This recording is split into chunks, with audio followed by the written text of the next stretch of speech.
For me, it is so encouraging that God answers prayer how many years later.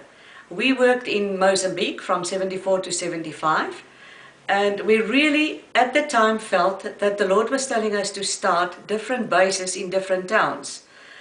Then of course the war broke out.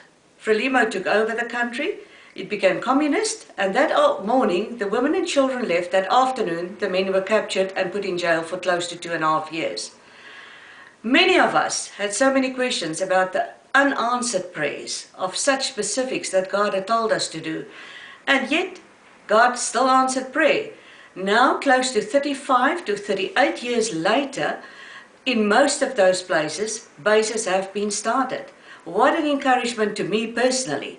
I was the only one from the team that knew that God was still answering those prayers that we had from so long ago.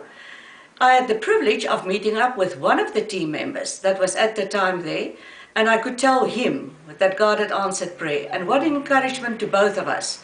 So for you, what I want to say is just hang in there. Whatever God has told you, hang in there, keep on trusting Him. He will answer it.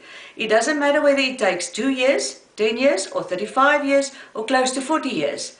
But God gives fulfillment in prayer.